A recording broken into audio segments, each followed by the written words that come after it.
মুসলিম এক নারীর হিজাব টান দিয়ে খুলে ফেলেছেন ভারতের বিহার রাজ্যের মুখ্যমন্ত্রী নীতিশ কুমার। সোমবার পাটনায় সরকারি এক অনুষ্ঠানে এমন ঘটনার পর ভারত জুড়ে তীব্র প্রতিক্রিয়ার সৃষ্টি হয়েছে।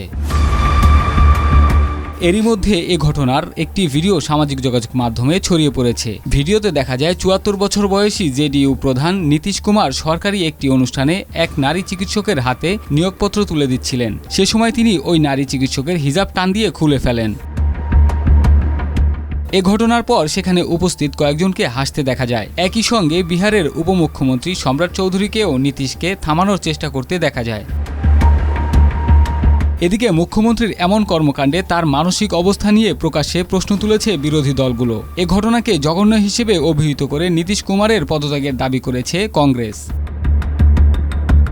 হিন্দুত্ববাদী বিজেপির সঙ্গে জোট গড়ে মুখ্যমন্ত্রী হওয়া নীতিশের কড়া সমালোচনা করে বিরোধী দল আরজেডি এক বিবৃতি দিয়েছে। তারা বলেছে, পর্দা করা মুসলিম নারীর হিজাব খুলে ফেলে জেডিইউ এবং বিজেপি নারীকে শক্তিশালীকরণের নামে কী রাজনীতি করছে সেটি প্রকাশ করে দিয়েছে। এর আগেও বিতর্কে জড়িয়েছিলেন নীতিশ কুমার। গত নভেম্বরের বিহার বিধানসভা নির্বাচনের কয়েক সপ্তাহ আগে এক জনসভায় এক নারীকে মালা পরানোর ভিডিও ভাইরাল হলে সমালোচনার মুখে পড়েন তিনি।